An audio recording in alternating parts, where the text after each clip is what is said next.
In storyline.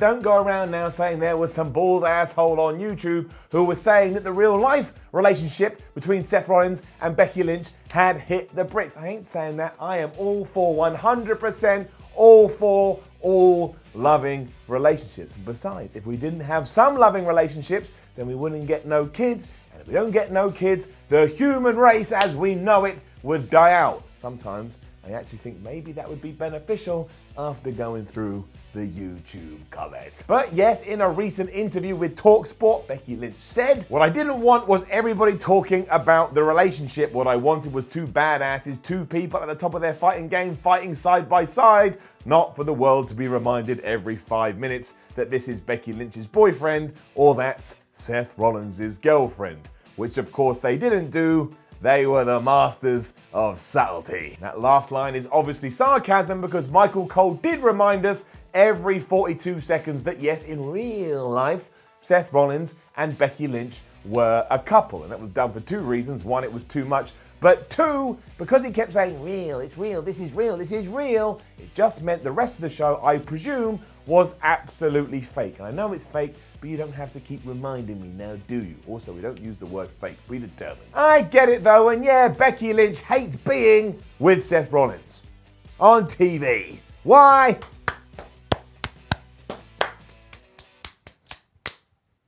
Here's why.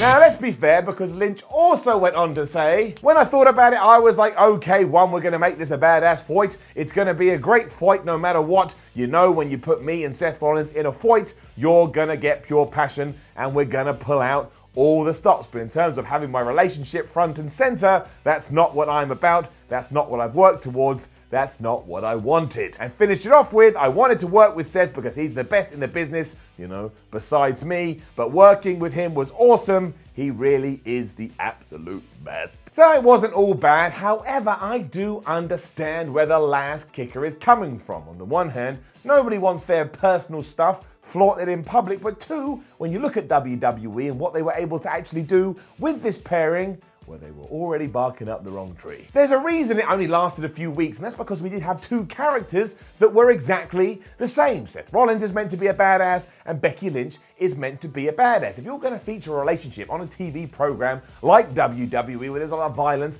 and a lot of fighting, one of them needs to look vulnerable. But doing that with either your Universal or your Raw Women's Champion would have been absolutely stupid, and that's why we are where we are right now. There's evidence to all of this when we do turn back the clock. One of the most legendary and one of the most popular storylines in WWE history is when Macho Man Randy Savage and Hulk Hogan became the mega powers, and then they imploded. Now, a reason it did have so much investment from the fans is who was involved. You know, it was Macho Man and Hulk Hogan, but none of it, and I mean none of it, would have worked without Miss Elizabeth. One of the most sympathetic performers we have ever seen. She just understood how to sell everything, and because of that, when she was in distress, you got genuinely worried, like, oh my word, what is about to happen to her? If you thought Liz could just gone out there and kicked everybody's ass by herself, none of that would have worked, and we wouldn't be talking about it here today in 2019, all these years later. This can still be done today, and really it would have been cool if WWE had reversed the stereotypical roles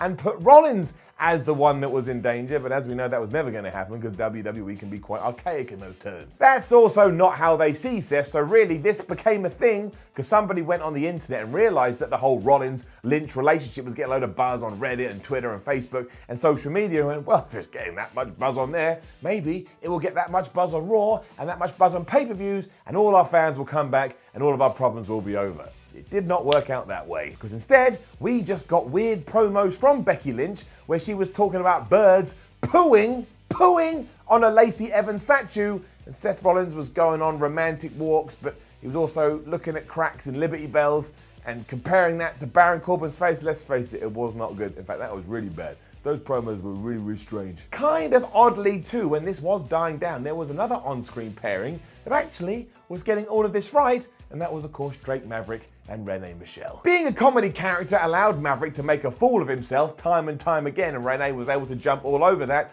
which was proven once again. And we go back to social media because, as you know, Maria Kanellis, as I say these words, is the 24/7 champion, but she's pregnant. So Drake Maverick tweeting out, "I don't care, I am willing to do whatever it takes to get that championship belt back." Renee Michelle, without missing a beat, simply said, "Oh, I see, so you'll get down on her for 3 minutes, but not your wife."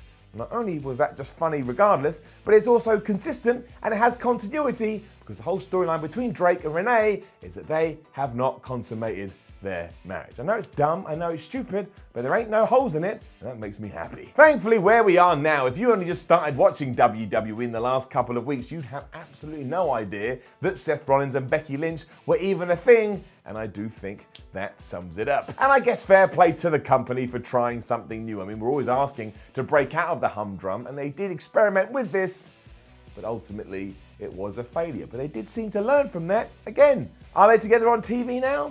No, they're not. It lasted around about 4 weeks. And I can understand the novelty of being able to stand next to your real life partner and go out there and do something you're so passionate about, but it's not as cool as trailblazing your own path as an individual. That's what Becky Lynch had been doing. This was just like an annoying roadblock. Also, Rollins was clearly the weak link in this team because where is his title now? Exactly, Becky Lynch has still got hers, and it doesn't look like she's going to be losing it anytime soon. If you go back to Seth, he's being F5'd into stretchers and apparently being on medical tables the world over. So, you know, if I was Becky Lynch, I'd be like, you get out of here, pal, you holding me back. And I will say on that note, if there had been a moment where someone like Lacey Evans had Seth Rollins in a perilous position and that forced Becky Lynch to give her another title shot, I wouldn't have been against it. It would have felt fresh, it would have felt new. An interesting twist to an old concept that with the right execution could have worked. Maybe. I guess WWE could go back to this at some point in the future if the situation calls for it. But if we do that, maybe it's best we give them credible opponents. For example, if we built up Andrade and Charlotte Flair and also tied into their real life shenanigans and put them against Becky Lynch and Seth Rollins, I think not only would the match quality go up, but maybe from a fan perspective, you would care a little bit more because they're just higher up on the echelon. Really though, it is best to just let them do their own thing, especially because they're the champions. I mean, Seth Rollins isn't right now, but he probably will be after SummerSlam, and you always want to be focusing on those big gold titles. That's what I think anyway. So when I did read these quotes from Becky Lynch in TalkSport, I was like, yep, I get it. I understand. I think I'd struggle a little bit with that too. If you do keep them as a story couple too, you're also probably setting themselves up for a fall. All it takes is a quick Google, and you will see the amount of relationships that develop in professional wrestling and then make their way to a TV show, and it spells absolute doom. We already mentioned Macho Man and Miss Elizabeth.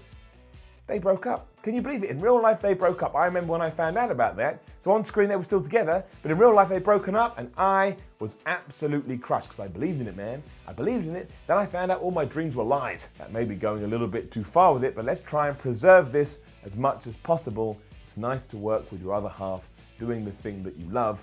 Don't destroy that by moving it onto television. We've got away from it now. I think it's good. I think it's the right thing to do. A salute to all involved. That's all the information I've got. Now, don't forget to leave a comment below and let us know what you think about all of that. Like, share, and subscribe. Head over to whatculture.com and read yourself some articles. Follow What Culture on Twitter at WhatCultureWWE. And watch more videos here on What Culture Wrestling. And click. There we go. Back. My name is Simon from What Culture. Thank you very much for watching the Y series, and never forget, the Y series is just about pulling a relevant topic into our lives and looking at it from every single angle, and as we learned during this video, also getting upset about the past, because now I'm all sad about Miss Elizabeth and Macho Randy Savage. I mean, how can any relationship in the world succeed if the Macho Man Randy Savage and Miss Elizabeth couldn't make theirs work? It just doesn't make any sense to me. I believed in it, man. It was everything to me when I was a kid. So given that it is 2019 and you've always got to look forward, because if you look back, you'll trip up, I'm going to take all my love and my power and my soul and my breath, and I'm going to put into Rusev and Lana. They are the modern day couple. I understand that they haven't been on Raw or SmackDown in around about 742 years, but I believe they will come back, and when they do, I will invest in them. And they're going to go all the way, they're going to be together forever, they're going to have a million magical moments that I can enjoy too, because that's how social media works, and I'll never, have to be hurt again. If not, maybe Renee Michelle and Drake Maverick will just sort it out. I mean, if he does get that 24/7 championship and he does hold on to it for ages, then everything will be okay. He can start focusing on his wife. They can go, consummate their marriage, which is basically having some sex. Let's just call a spade a spade. Otherwise, that's it, I think. Well, Stephanie McMahon and Triple H, really. Should have picked Stephanie McMahon and Triple H. What is stronger than the Stephanie McMahon-Triple H relationship? I mean, he just turned 50 and she put on an amazing birthday party for him.